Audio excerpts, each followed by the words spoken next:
jeudi 6 juillet 2017. Je reprends cet exercice d'exploration langagière à la recherche d'une forme d'expression qui soit à même de parler à ma place, à même d'amener ma parole là où je ne peux pas l'amener, à même de me permettre de briser cette malédiction du silence imposé. Donc, il est évident que certaines choses ne changeront pas. Il y a comme une fatalité dans la répétition, dans le déroulement des choses. C'est vrai que on n'est pas tout à fait on n'est pas tout à fait rationnel, on n'est pas tout à fait neutre quand on parle de soi et quand on parle de soi à un moment particulier. Nous sommes donc nous sommes de ce moment et ce moment impose sa marque dans le déroulement de l'expression verbale. Ainsi, hier j'ai entendu le mot mélancolie. C'est vrai que c'est une chose qui peut être considérée comme une sorte de pathologie psychique, une sorte de mal-être qui ne doit pas s'installer, qui ne doit pas devenir permanent. Certaines personnes expriment leur mélancolie de façon assez intéressante pour la rendre partageable, pour la rendre intéressante pour autrui. Notre mélancolie peut rencontrer la mélancolie d'un autre parce que nous exprimons son essence d'une certaine façon qui permet à l'autre d'y retrouver un peu de sa propre mélancolie. Là, il s'agit de la mélancolie. Là, hier ou avant-hier, donc c'était sur une radio. Aujourd'hui, ce jour, il s'agit de m'installer dans un thème. Oh, c'est énorme, c'est quelque chose que je voudrais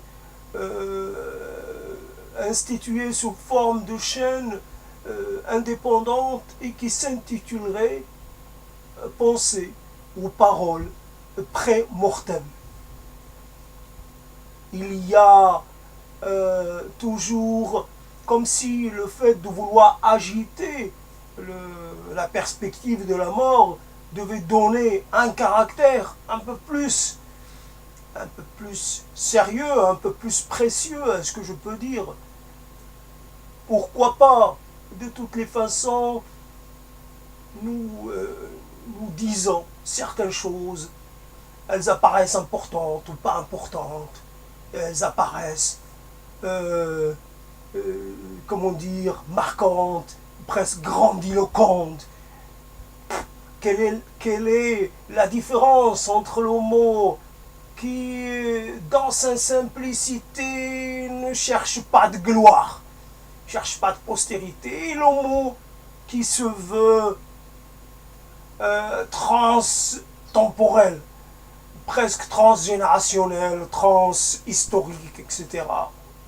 Qu'est-ce que cela peut nous apporter? Donc l'exercice de constituer ces paroles pré-mortem est en lui-même un exercice inutile pour moi-même, puisque ma postérité, je n'y serai pas.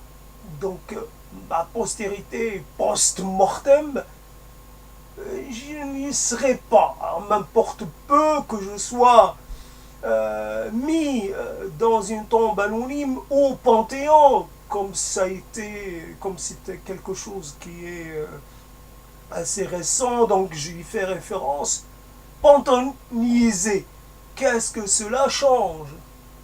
Ça ne change rien pour un mort, il est mort. D'ailleurs, dans cette histoire de toujours faire une différence entre la mort et la vie, il y a dans mes paroles des choses qui peuvent laisser deviner que la frontière n'est pas si étanche entre les deux États et que la vie n'est qu'une forme passagère ou provisoire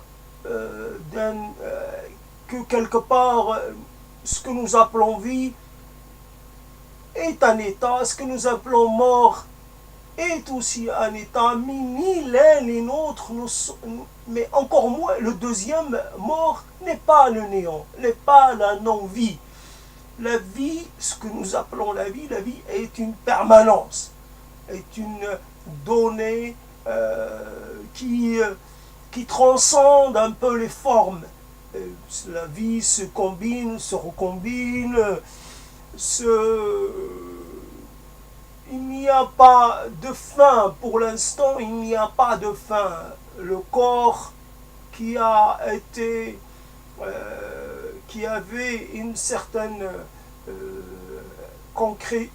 une certaine réalité, une certaine forme, va juste changer de forme et il va s'incarner dans d'autres formes, d'autres organismes. Il va continuer à vivre. Donc, mais il ne pourra pas évidemment communiquer avec ses semblables. C'est cela l'important, interagir avec le semblable. C'est ça la mort. C'est l'incapacité d'interagir, sauf en ce qui concerne l'évocation, le souvenir de ce que nous avons été, de ce que nous avons pu dire ou faire, etc. Cela fait en sorte que nous demeurons vivants dans la mémoire de ceux que nous avons côtoyés jusqu'au jour où aussi s'en vont. Et donc, il y a bien un jour la mémoire que les autres le souvenir que les autres ont de nous finit par lui aussi par disparaître. Donc penser post ou pré-mortem, est évident que je me suis décidé à m'y lancer parce que c'est un projet que j'ai depuis un moment et que j'ai arrêté de dire devant la caméra depuis un moment. Et donc, je me suis décidé parce que j'ai perdu un morceau d'une dent. Voilà. Donc, ce qui constitue une sorte de trou supplémentaire dans ce qui me constitue. Il y a une absence. Nous parlons d'une certaine permanence. Cette permanence est mise en échec de façon évidemment pas décisive, mais quand nous perdons une dent, ou alors quand la perte devient quelque chose de complètement acquis, quand le morceau, un dernier morceau de cette dent qui était déjà cassé, qui était déjà brisé, finit par tomber.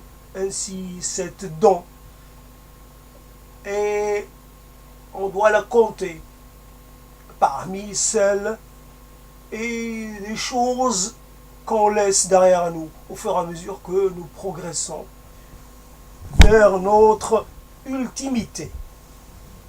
Là-dedans, bien sûr, il y a le côté intégrité corporelle.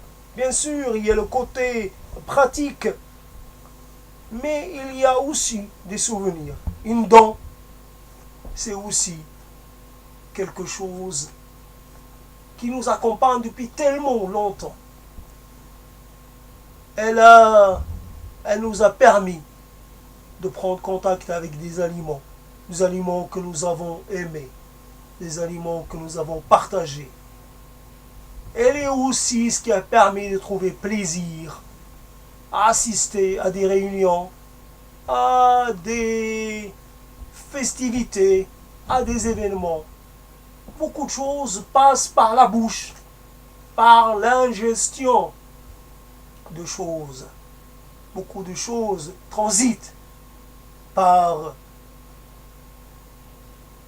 la dent et son effet et sa capacité à nous permettre de nous saisir des choses, à nous les incorporer. Ces choses deviennent aussi des lieux de mémoire et d'affect. Ainsi, il y a des choses qui sont concrètes. Nous constatons une réduction de notre potentiel de vie, mais une autre forme de réduction nous est inaccessible. Ainsi, nous pouvons être menacés dans notre intégrité totale. Et nous ne le savons pas parce que nous n'avons pas accès à nos organes intérieurs. Nous ne pouvons pas constater qu'ils sont en train de nous lâcher. Nous faisons seulement un peu confiance aveuglément au hasard. Nous pensons qu'il y a peut-être un hasard heureux qui va nous aider, qui va nous donner un peu de sursis. Voilà un peu, quand on parle de mort, il y a obligatoirement un cortège de mots qui lui est associé. Nous ne pouvons pas échapper à ce cortège. Il y a quelque chose qui fait que une personne connue est morte. Cette personne, on l'a convoquée dans sa parole à tel ou tel moment, autour de telle ou telle question. Elle a parlé. Évidemment, elle a parlé quand elle avait un certain âge, quand elle était encore active, quand elle pouvait faire fonctionner sa raison, ses capacités linguistiques, sa mémoire, etc. Cette personne qui vient de mourir à un âge avancé, il est évident que nous devons nous contenter d'elle telle qu'elle a été, peut-être à 60, à 50, à 60, à 45, à 70, mais pas au-delà. Il y a un moment où cette personne s'est arrêtée de parler, un moment donné où elle a préféré se retirer, où elle s'est tue. Ainsi, nous ne pouvons pas imaginer, nous n'avons pas de témoin de sa voix de vieille, de très vieille, une voix certainement chevrotante, une voix fatiguée, une voix peut-être hésitante, peut-être une mémoire qui flanche, peut-être une incapacité à garder, le fil de la conversation longtemps. Une personne dégradée, une personne qui ne renvoie pas une belle image d'elle-même ni de nous-mêmes, une personne qui nous interpelle parce que devenue faible, devenue fragile, devenue pitoyable, devenue juste l'objet de pitié et rien d'autre. Alors on l'a connue active, farouche, défendresse d'une cause. Nous l'avons connue agissante et elle a fini dans un état qui n'a rien à voir avec l'action.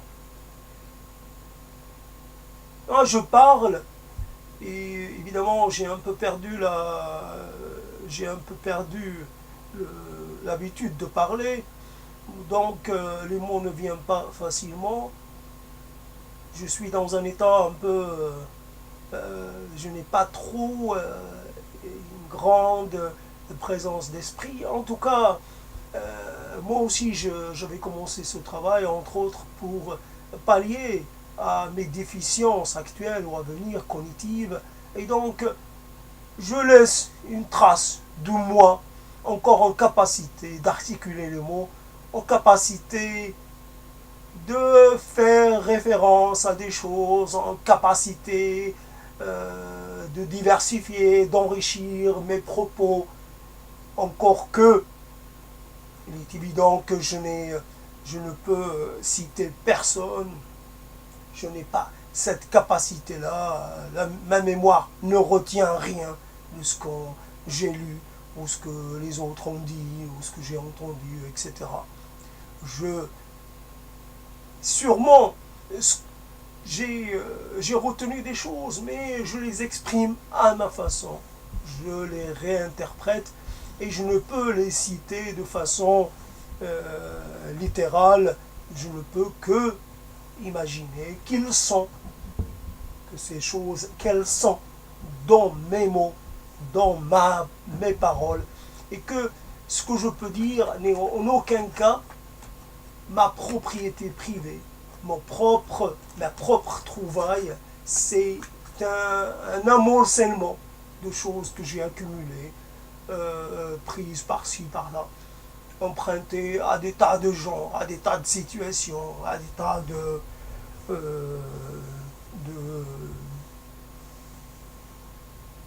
voilà, donc l'idée est que souvent, dans certains pays, il y a des gens qui aiment qu'une personne vienne sur leur tombe et leur lise un passage d'un livre sacré. C'est vrai que à ce moment-là, les morts ne peuvent emprunter que la voix d'un vivant. Un vivant qui ne dit pas des choses particulière sur la mort, sa biographie, sa vie, ce qu'il a été, ce qu'il a fait, etc. Non, il lit des choses, il emprunte des passages à un mot, à un livre, à une somme à laquelle tout le monde se réfère. Le mort ne parle plus.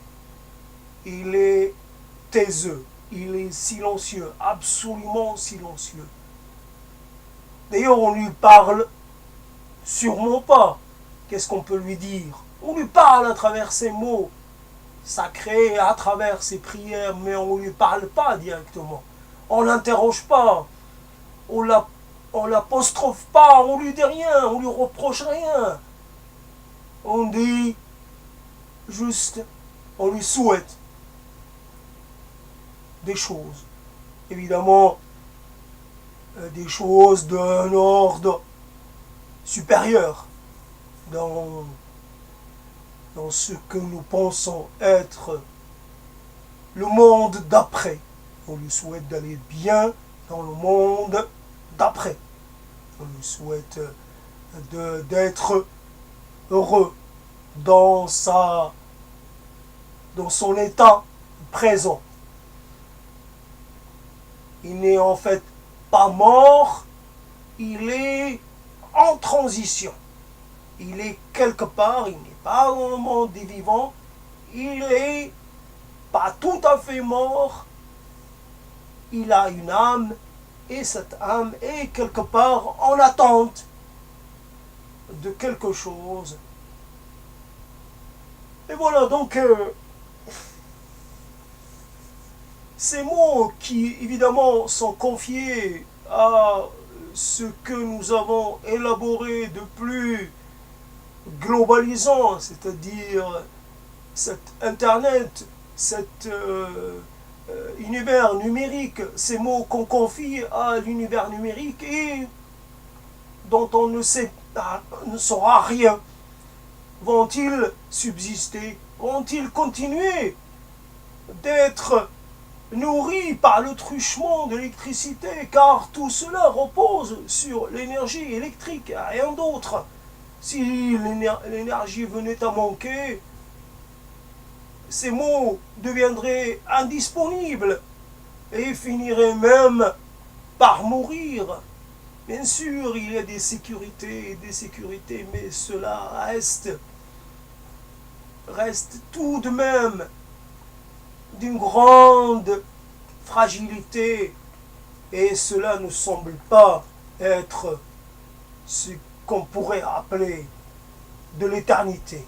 C'est une éternité toute relative, c'est une éternité en transformation, une éternité transitoire, si je puis dire.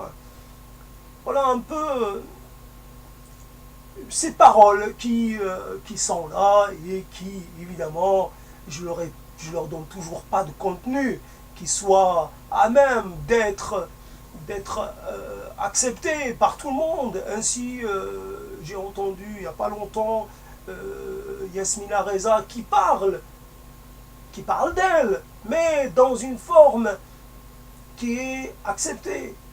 Et Mohamed qui parle de lui est dans une forme, alors que cette forme-là que je fais, moi, elle n'est pas la forme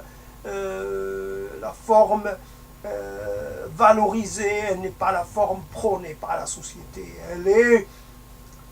Elle est quelque chose peut-être de neuf, de nouveau. En tout cas, elle n'a pas encore trouvé sa place. Et parmi tout ce qui existe sur le net et qui constitue un ensemble de paroles, certaines sont tout à fait remplaçables, d'autres un peu plus uniques, un peu plus singulières, mais elles restent malgré tout, elles n'ont pas l'écho qu'elles méritent si elles n'entrent pas dans la catégorie des choses distrayantes ou des choses informatives, ou elles n'ont pas droit à être citées, à être partagées. Et cela est le problème du partage. On ne partage pas ce type de paroles. D'ailleurs, beaucoup de gens ont du mal à m'écouter. Ça leur paraît tout à fait extraordinaire, c'est tout à fait insupportable. Et pourtant, à ma façon, je fais un peu de la radio, car il est quelque part un peu fatigant, un peu désespérant de devoir toujours écouter la radio. Les autres qui parlent de mille façons, mais qui parlent de ce qu'ils font, de ce qu'ils ne font pas, de leurs projets, même de leur attache, mais ils parlent. Et les autres ne sont jamais convoqués. Ils ne sont jamais convoqués. Ainsi, on reçoit la parole des autres. Mais la nôtre, elle ne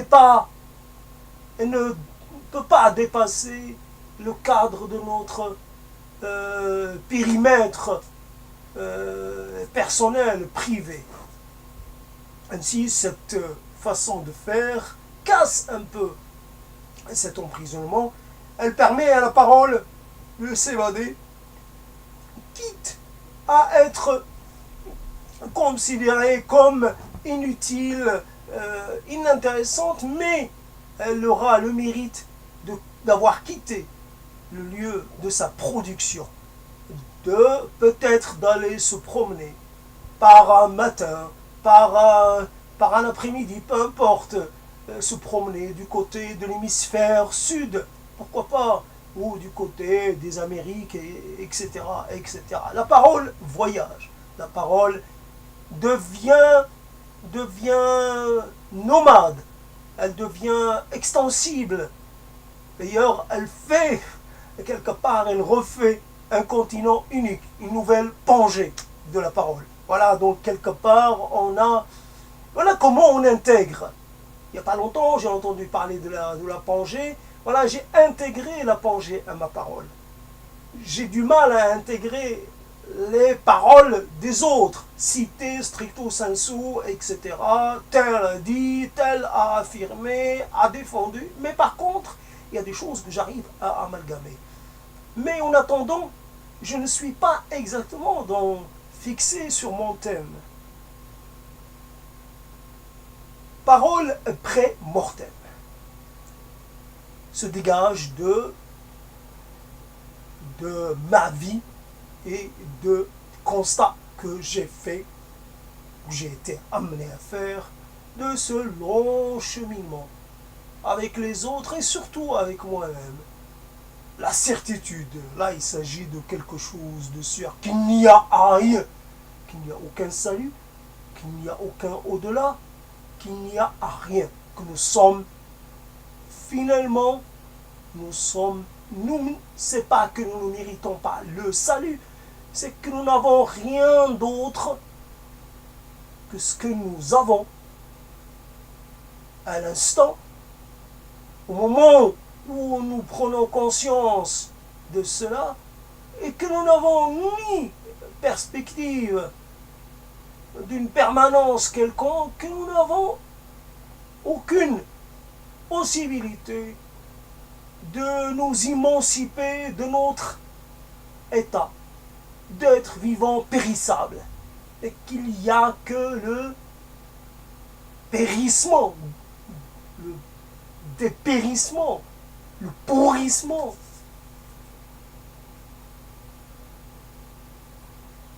qu'il n'y a rien d'autre. Mais j'ai déjà développé cette histoire-là, et donc un état qui se stabilise pendant un certain temps dans une forme, qui après passe à une autre forme. Donc finalement, l'éternité, elle est dans les constituants. Elle n'est pas dans l'ensemble, elle est dans ce qui constitue cet ensemble. Et comme nous sommes constitués de fragments de plus en plus petits, de plus en plus infimes, mais que ces fragments-là ne peuvent pas, évidemment, disparaître. C'est un non-sens, les choses ne disparaissent pas d'après le pressentiment que je peux en avoir. Il y a défaisance d'une forme, c'est la chose, on dit l'équifier. L'équifier, la chose qui, évidemment, avec la mort, il y a ce processus de liquéfaction, et donc finalement la chose change de consistance. Mais dans les éléments qui constituent cet nouvel état, il y a tout de ce qu'a été la personne. Il y a peut-être un certain nombre d'éléments qui rejoignent directement l'état de gaz. Et il y a certaines choses qui se transforment en état de gaz, d'autres qui se transforment en état de micronutriments, d'autres choses qui vont continuer de vivre parce qu'ils seront ingérés parce qu'elles arriveront à passer à un autre hôte, etc., etc. C'est cette histoire sur le micro-univers, les micro-dimensions qui fait que nous ne pouvons pas nous contenter de ce qu'on nous a amené comme vérité. Donc, l'idée que ça devient un peu difficile, mais je vais continuer de m'accrocher. Évidemment, un exercice qui a été mis de côté pendant un moment, il devient un peu difficile. Et c'est cela. On pourrait dire, quand on a cessé de vivre, on a arrêté de vivre, on a du mal à retourner à la vie. C'est quoi la vie? C'est quelque part la capacité que nous avons à oublier que nous sommes mortels, nous sommes des mortels. Parce que nous pensons à plein de choses, sauf à notre mort. Nous, quelque part, nous produisons comment dire, nous produisons non pas de la, nous produisons, aidez-moi, nous produisons, non pas de la variabilité, mais nous produisons de la distraction, nous produisons quelque chose qui fait que nous oublions cette chose pourtant qui ne cesse de se rappeler à nous, un tel, une telle, etc. Il est parti, comme on dit, de façon assez peu, comment dire, assez peu crédible. Il est parti. Non, il n'est pas parti. Il n'est plus là. Il n'est plus là. Il a crevé. Et il doit sentir mauvais. Il n'est pas parti. Celui qui est parti, il est possible d'aller le rejoindre. Il est possible qu'il revienne là. Il s'est volatilisé. Il a fait défaut. Voilà, quelque part. Il s'est sublimé en quelque chose de tout à fait différent. Il a changé d'état. Il ne reviendra plus. Pas qu'il est parti, c'est qu'il ne reviendra plus. Voilà un peu les choses qui qui créent cette... je trouve pas d'autre terme que le mot distraction, qui crée que c'est presque comme une action inconsciente ou involontaire. Nous devons à tout prix, voilà, nous dupons nous-mêmes, qui crée de la duperie. Je ne trouve pas le terme. Qui crée... Voilà, nous racontons des histoires. Voilà, donc quelque part, je passe d'un univers à un autre, d'une parole à un autre, d'un instant à un autre, et en attendant, à chaque fois, je m'investis dans ce que je fais, et finalement, c'est la mort doit venir, l'idée de mort doit venir me visiter, ça viendra de façon assez peu pesante, ça peut venir comme ça, un peu à l'improviste, mais ça ne pourra pas m'habiter. Je ne serai pas habité par l'idée de mort. Et on sait, moi, c'est pas tout à fait le contraire, mais je suis dans le désir de marquer un peu le coup, quoi qu'il en soit. Le coup un peu contre toute raison. Voilà, un désir déraisonnable. Quelque part, dire que j'ai existé, que j'ai tenté, sans y croire vraiment. D'ailleurs, nous naissons, on nous met au monde, on ne nous donne pas les clés de ce monde. On nous met au monde et puis on nous laisse nous débrouiller. Et fatalement, nous nous ne faisons pas toujours les bons choix. Ainsi, dans cette histoire du choix, il est possible que nous faisons des mauvais choix, mais qu'à certains moments, nous choisissons même plus. C'est-à-dire que nous cessons d'être en situation de devoir choisir. Nous choisissons le retrait. Nous choisissons l'absence d'être, comme on dit, avec cette expression un peu courante, absent à soi-même, absent à un machin. Oui, nous nous absentons, nous disparaissons, nous cessons d'être avec les autres, parmi les autres. Nous cessons d'exister dans leur regard, dans leurs paroles, dans leurs souvenirs. Il est facile de vouer tout le monde à l'enfer, à la damnation, maudire tous ceux qui m'ont abandonné, tous ceux qui m'ont trahi, tous ceux qui m'ont laissé pour mort. Voilà un peu dans cette aventure humaine, dans cette aventure de la vie, nous devons constater avec un certain désappointement que nous n'avons pas su exister, bien exister, même si cela devait être assez court. Nous n'avons même pas les moyens d'exister de façon pleine à quelques moments. Nous ne savons pas comment construire la pleine existence. Nous existons sans sentir que nous existons vraiment. Nous, quelquefois, nous désirons passer à autre chose. Nous disons que la vie s'écoule plus vite. Quelquefois, nous vivons.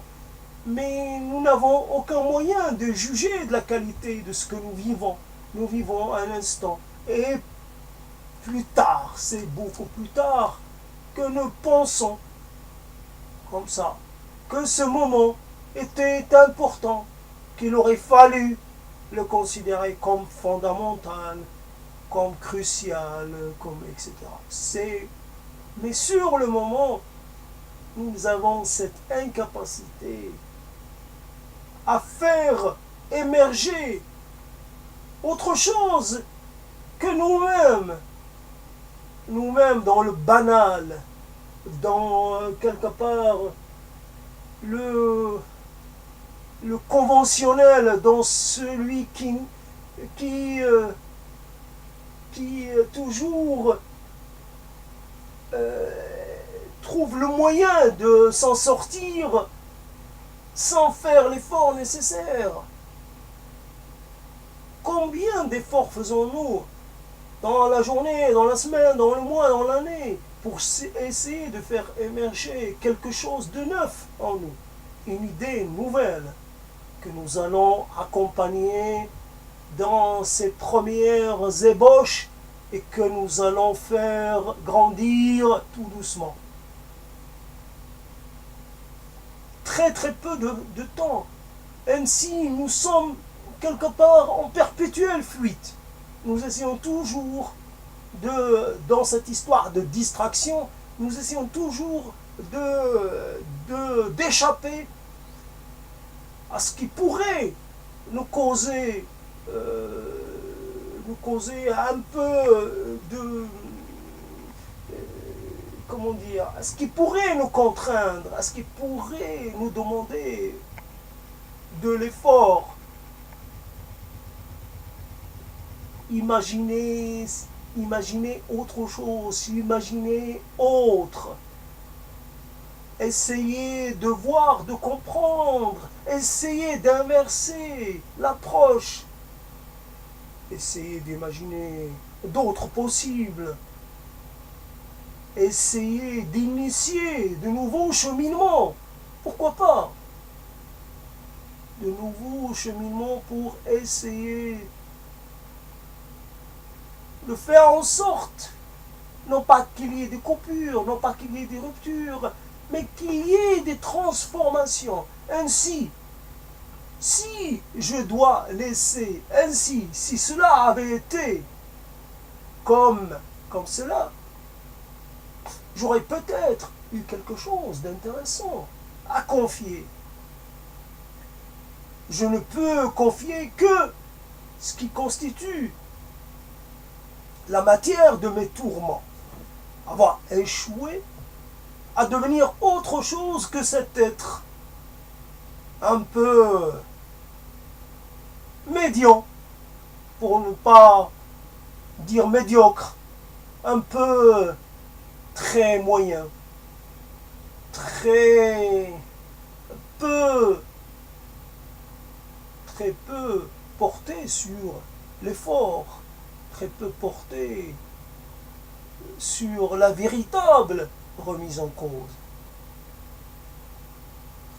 Parce que la remise en cause, il y en a de toutes sortes, il y en a de superficielles, il y en a d'inutiles, il y en a d'infécondes. Mais certaines remises en cause sont fécondes. Parce qu'il y a la phase de la remise en cause, puis il y a la phase de la reconstruction. Certaines remises en cause, donc infécondes, finissent par devenir un état de vie, un état permanent. Oui, je ne suis pas bien, mais il est où l'après? Elle est où la suite? Je ne suis pas bien, mais il m'apparaît qu'il faut essayer. Mais j'ai une parade, mais j'ai commencé à réfléchir à l'alternative, cette histoire d'alternative. Nous pouvons établir des constats, mais nous devons agir aussi en fonction des constats que nous avons établis. Ainsi, il est évident que je ne peux convoquer ni Platon, ni Aristote, ni Ovide, ni personne, ni Racine, il n'y a pas de vers, il n'y a pas de maxime. Et pourtant, là où je peux m'en sortir, c'est que moi aussi, j'ai été à l'école de la vie. Peut-être un peu plus que, voilà, il y a cette école de la vie. Et encore, il faut dire, mais quelle école? Ceux peut-être qui ont inventé l'expression ne connaissaient pas notre âge. D'abord, c'est un âge du voyage et de la rencontre. Ainsi, j'ai voyagé, j'ai rencontré des gens très différents qui m'ont amené des visions différentes. Des gens qui ne m'ont pas accepté tel que j'étais, parce que j'étais différent pour eux. Et donc, s'en est suivi une certaine déstabilisation, une remise en cause. Bien sûr, il y a eu donc tout cela. Et puis, il y a eu l'Internet. Et puis, il y a eu l'Internet, il y a obligatoirement un avant et un après. Et on rentre en contact avec des expériences, des sensations, des visions, des choses très différentes que j'essaie, quand je prends la parole comme ça, de traduire. J'essaie de reprendre d'une façon ou d'une autre. Ainsi, ma parole est aussi une reprise de propos tenus par-ci, par-là. Et donc, il n'y a pas un néant de la parole. Je n'ai pas à la parole dans un monde où on ne parle pas. Je n'ai à la parole, et puis c'est cette parole, c'est ces paroles diverses que j'incorpore.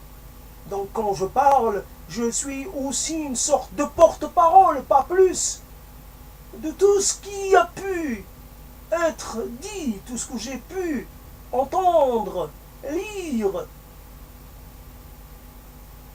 Et d'une certaine façon, il y a dans mes mots une certaine transposition de tout cela. Ainsi, aussi au niveau des mots,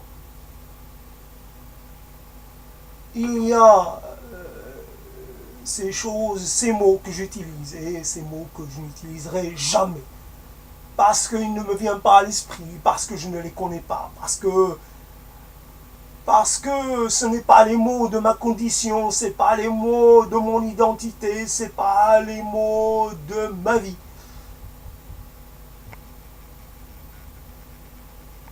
Je suis marqué, évidemment, dans cette ville où je suis depuis tellement longtemps, depuis longtemps maintenant. Il y a un cimetière pour les bourgeois, et dans ce cimetière, il y a quelqu'un comme ça qui a fait une sorte de monument funéraire, un peu tout en noir. Je ne sais pas si c'est du marbre, en tout cas c'est noir avec quelque chose, je pense, une interpellation au passant. Ou toi qui passes, ou toi le passant qui passe, n'oublie pas que toi aussi tu seras un jour à ma place. Tu seras un jour comme moi, exposé à la vue d'un autre qui passe. Nous sommes tous des trépassés de ceux des trépassés d'hier ou de demain. Nous faisons le même voyage. Il y a cette chose qui est un monument funèbre, très minimaliste. Et il y a d'autres monuments imitant une sorte de néo-gothique, avec quelques éléments rappelant l'art néo-gothique ou l'art gothique tout court, des petites chapelles, enfin des petits trucs avec quelques petits éléments architecturaux, mais évidemment en miniature. Ça date, c'est d'un autre temps. Le monument auquel je pense est un monument de notre temps, un peu tôt dans le nu. Mais il y avait ces paroles. Quand on voit qu'une personne qui n'a pas écrit, qui n'a pas laissé de mots, qui n'a pas laissé de paroles, qui n'a pas laissé de journal, qui n'a pas laissé de biographie, d'autobiographie, une personne ne laisse rien, juste un épitaphe. Est-ce qu'un épitaphe est suffisant pour résumer une vie? Souvent, nous choisissons une phrase comme un épitaphe, comme une sorte d'écusson.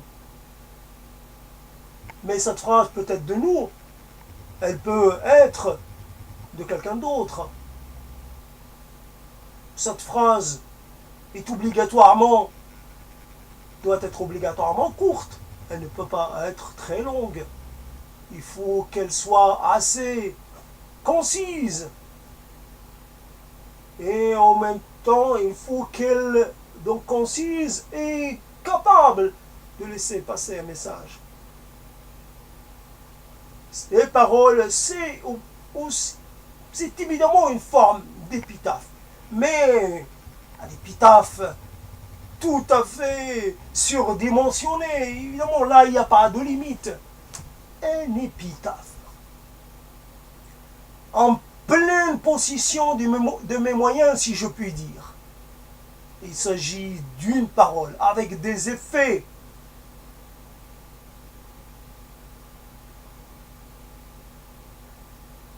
tenté de dire je vous laisse le monde, prenez-le, je vous laisse tout. Rien n'a d'importance, rien ne compte. On pourrait dire je vous méprise. On pourrait dire à des tas de choses. Quelle est la chose, l'interpellation, la chose qu'on pourrait, l'adresse qu'on pourrait faire? Et c'est vrai qu'il y a tant de lâcheté, qu'il y a tant de médiocrité chez les autres, qu'il y a ce comportement ou cette chose qui fait encore que tout le monde, que tous se comportent de façon à établir leur propre, à défendre un credo, à défendre une vision, à défendre un propos, à défendre une propriété, à défendre un territoire. Bien entendu, je suis peut-être en train de faire pareil. Prenons la parole. Moi aussi, je crée un territoire. Non pas un territoire physique, mais un territoire linguistique. Un territoire avec des expressions, avec des propos, avec des à-propos, avec des affirmations, avec des choses et d'autres. N'empêche qu'il est un territoire qui automatiquement, de façon j'allais dire, naturelle, est inaccessible à autrui. Autrui peut venir sur les marges, donner un point de vue, dire qu'il approuve ou qu'il n'approuve pas. Mais la territorialité de la chose, l'intégrité de la chose n'est pas touchée. Cette chose-là existe par elle-même. Évidemment, on peut très bien la prendre, la découper, y faire des retouches, etc. On peut essayer, mais elle existe aussi dans une forme finie. Ainsi, je crée moi aussi un territoire, là où je peux reprocher aux autres de défendre quelque chose de territorial. Mais j'essaie à chaque fois, de laisser d'une façon ou d'une autre des trous, des passages, là où cela semble tout à fait hermétique. Je crée des passerelles. Ce que je dis ou ce que nous disons, ce que nous pouvons avancer, n'est qu'une sorte de convention. À un moment donné, cette convention dépend donc de notre état, de notre personne, mais dépend aussi de la langue que nous utilisons. Dépend donc du médium auquel nous faisons appel. Cette langue impose aussi une façon de présenter, une façon d'entreprendre, une façon d'hiérarchiser les choses, les éléments. Elle n'existe pas de façon, j'allais dire mineure, elle intervient de façon concrète. C'est cette langue, c'est sa façon à elle d'agencer les mots, de les faire articuler les uns par rapport aux autres. Ainsi, la mort est articulée. La mort est articulée à quoi? Un genre féminin. Par ailleurs, et ailleurs c'est masculin. Et ailleurs peut-être c'est neutre. En tout cas, la mort, les choses que on exprime, on dit sans rien ajouter, uniquement la mort. Quand on dit ce mot, quand on le prononce, on n'a pas besoin de le développer, d'y ajouter quoi que ce soit. On sait qu'il s'agit de quelque chose qui est de l'ordre de l'irrévocable, de l'irréversible, de l'irrémédiable, de l'ordre de ce qu'on ne peut arrêter, ce qu'on peut mettre en échec.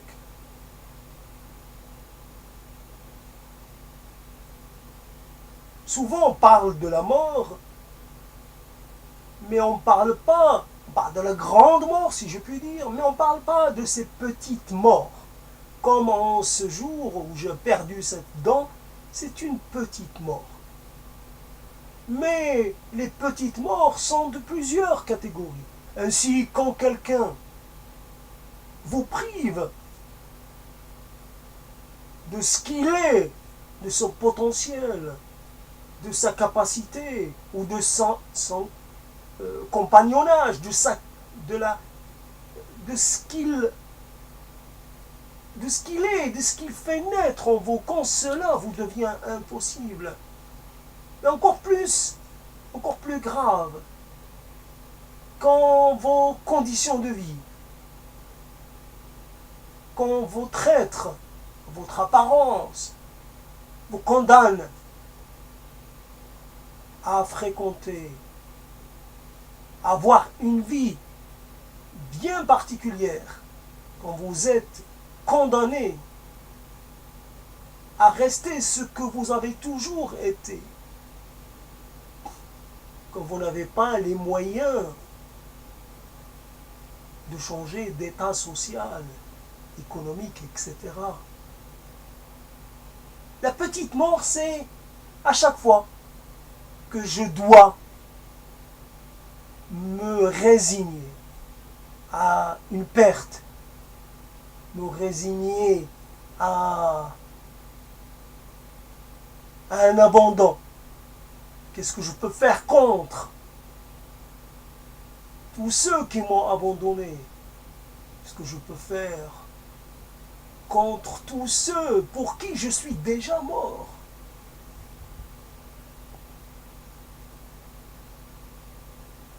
Ainsi, pour se laisser aller. Qu'importe qu'un mot ait été dit de façon juste, judicieuse, opportune, qu'importe les mots, parce que nous ne pouvons plus nous en réclamer. Oui, un tel a dit. Il a dit. C'est ce qu'on raconte. C'est peut-être un mensonge. C'est peut-être quelque chose qu'on lui fait dire. C'est peut-être pas vrai. Mais peu importe. Il a dit.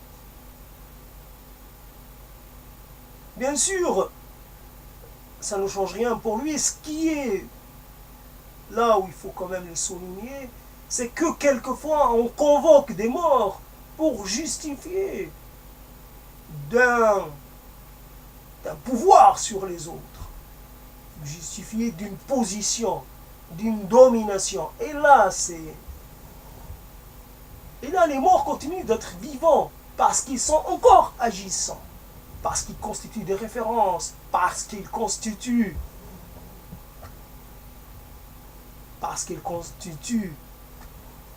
des, comment dire,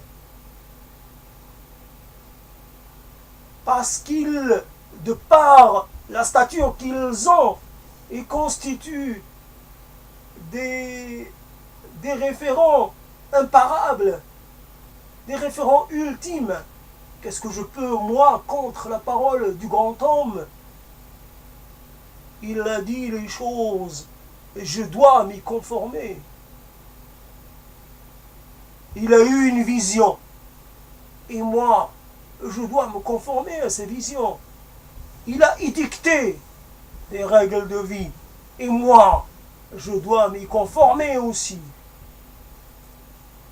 Moi, je n'ai pas droit à ma vision, je n'ai pas droit à mes mots. Je ne peux pas dire ce que je pense de cette vision. Je dois m'y soumettre.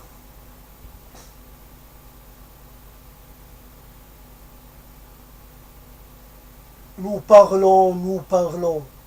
Il fait chaud, ainsi ceux qui meurent par temps chaud. Évidemment, se décomposent plus vite que d'autres. Se décomposer. C'est la chose la plus repoussante au monde, l'odeur du cadavre. Et quelque chose peut être pire que l'odeur de l'œuf pourri, mais l'odeur du cadavre. L'état du cadavre. Ainsi, ces gens qu'on a aimés. Ainsi, ces gens, cette bouche, qui a tant parlé, qui a tant dit, qui a tant raconté, qui a tant affirmé, elle ne peut plus s'ouvrir, elle ne peut plus rien dire, et il y en a qui n'est même plus en place. Ainsi, ces yeux, qui n'existent plus, orbitent, vides, rien. Pourtant,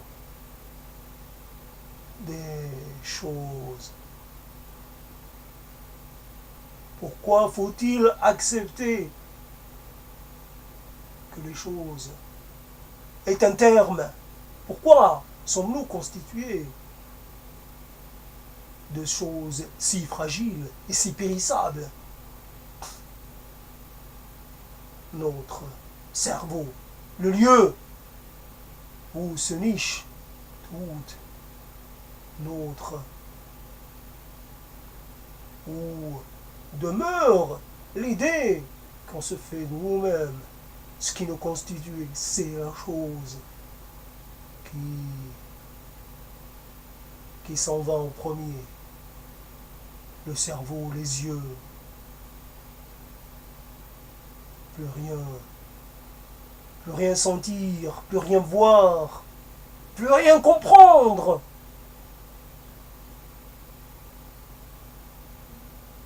Il fait chaud. Et la chair se décompose plus vite que toute autre chose. Le végétal demeure. Mais la chair, elle,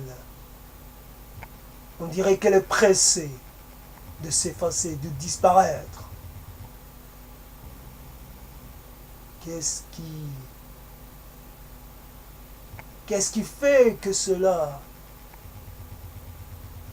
est une donnée,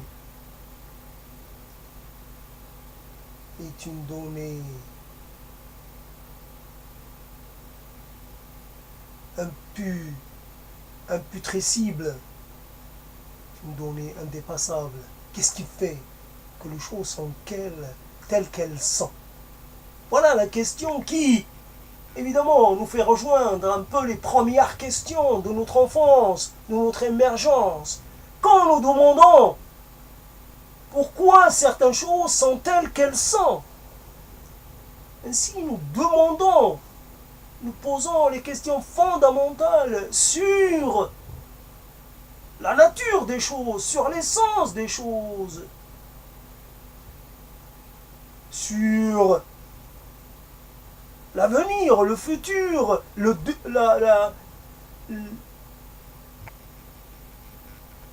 sur la matérialité, sur le degré de véracité des choses.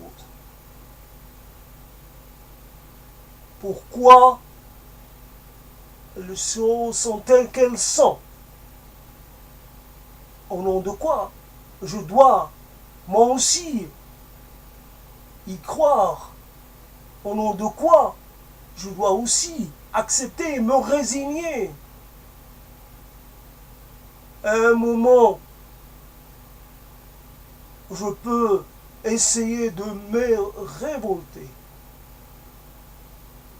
d'essayer de briser ces chaînes. Et pourtant,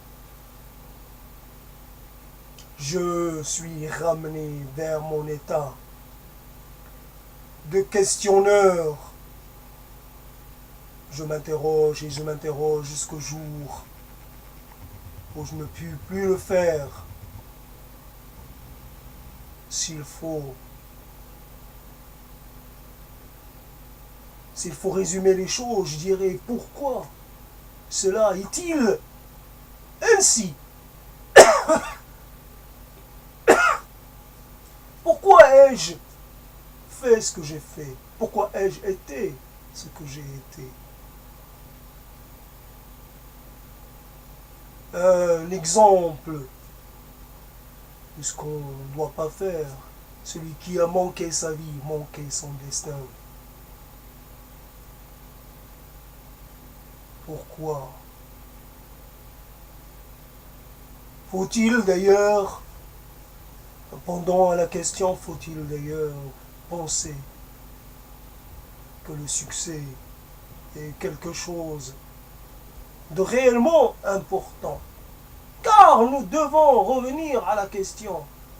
Pourquoi, s'il y a succès, pourquoi ne demeure-t-il pas? Pourquoi faut-il tout laisser, finir par mourir et tout laisser? Que signifie posséder quand on finit par être un non-possédant? Posséder de façon provisoire, de façon transitoire, fait en sorte que l'intérêt de la possession est minime, presque inexistant. Posséder des choses dont je dois me défaire, contraint.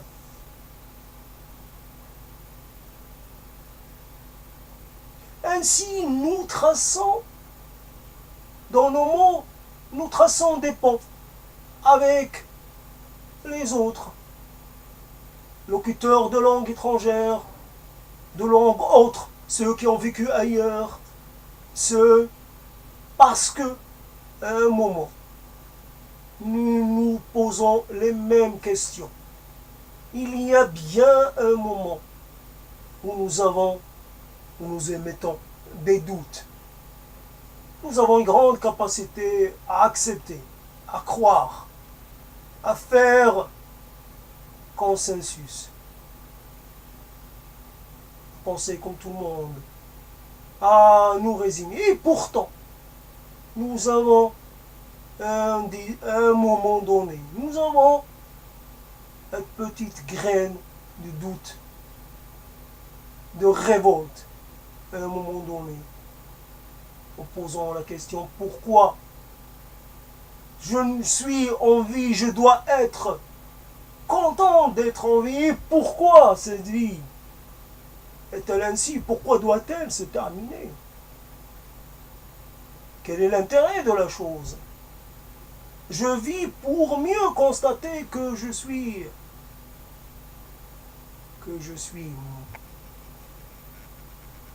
limité dans mes capacités à vivre. Je ne possède ni assurance sur une durée de vie minimum, assurée ni rien. Je suis perpétuellement menacé, perpétuellement en sursis. Quel est l'intérêt de la chose? Est-ce qu'il faut être uniquement pour poser ces questions? Ces questions qui ont été posées, reposées, qui ne cessent d'être reposées jusqu'à l'ultime expiration, jusqu'à ce qu'on... Parole pré-mortem. Pré-mortem. Nous exprimons un certain, comment dire, un certain désarroi, certaine perplexité, perplexe devant moi-même, cet être immobile, cet être qui ne peut plus répondre. Je t'interroge, il m'interroge, et je ne puis y répondre. Je ne puis même pas entendre ce qui se dit devant moi. Vous parlez de moi, vous parlez pour moi. Vous dites des choses, ou vous ne dites rien, peu m'importe. Vous pensez peut-être à vous-même. Vous avez peur pour vous-même, pour vos proches. La mort, ce n'est pas tant celle de celui qui est mort, mais c'est la vôtre qui vous chagrine, qui vous inquiète, qui vous pose problème. Si encore je suis parti, dans des mots, il y a comme des sortes de cases qu'il faut remplir. Comment échapper à ces mots prêts à l'emploi, à ces propos? Y a-t-il quelque chose que nous puissions dire d'original, de vraiment inédit sur la mort? D'ailleurs, comme on se rend compte, tout ce qu'on vient de dire est original, parce que, évidemment, quelqu'un d'autre l'a peut-être pensé, mais l'on n'a pas parlé. Il a pensé il y a très longtemps, très très très longtemps. Il était assis, il était peut-être en train de faire quelque chose, il était peut-être bien, il était peut-être pas bien. Il a pensé la même chose que moi. Et moi, du haut de mes prétentions, je pense que je viens de dire quelque chose d'original. Non. Je crois que je dis ce que j'ai dit, je l'ai dit à cette heure-ci, à ce moment, et sous cette forme. Mais d'autres l'ont dit de millions de façons, des milliards de fois. Les sensations sont des sensations tout à fait partageables, tout à fait communes. Qu'est-ce qu'il y a? Qu'est-ce que je peux dire? Évidemment, si vous m'avez suivi jusque-là, le format n'est pas de plus agréable, c'est évident. Et c'est cela l'intérêt de la chose. Il ne s'agit pas d'un propos qui ait été préparé à l'avance, qui doit suivre un schéma et qui doit suivre une évolution, une progression. C'est un propos libre. Et la liberté est aussi une forme de prise de risque. Libre jusqu'à un certain point. Évidemment, libre, non libre, qu'est-ce que ça change? C'est les conventions. À un moment donné, nous disons, il est libre, c'est par convention. Nous savons que la liberté n'est qu'une forme d'appréciation d'un état particulier et que d'une information simple, simplifiée, et que si nous devons approfondir, nous nous apercevrions qu'il n'y a pas de liberté qui tient, que nous sommes juste, nous appliquons des schémas mentaux, nous sommes pris dans des processus de pensée auxquels nous ne pouvons pas nous échapper. Parce qu'ils font partie de nous. Parce que c'est notre nature même qui détermine cela. Parce que nos sensations, notre rapport au monde, notre état, notre mémoire, nos expériences font que ce que nous pouvons avoir à dire est dicté par cela. Je suis en train de sortir de cette prise de parole. J'espère pouvoir la reprendre à un autre moment et avoir peut-être un peu plus.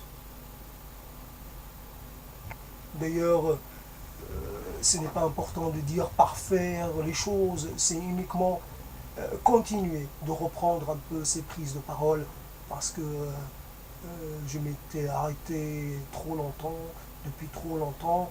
Évidemment, quand je vois l'insuccès de ce que je fais, je ne suis pas très poussé à le refaire. N'empêche que je dois penser que je le fais pour moi et non pas pour quelqu'un d'autre. Évidemment, j'ai une certaine envie de faire émerger une parole, mais il faut que j'attende, il faut que je sois patient pour que cette parole puisse être entendue. Il faut le temps. Il faut le temps de la dire, il faut le temps de la rendre audible, de la rendre disponible et présente à d'autres oreilles.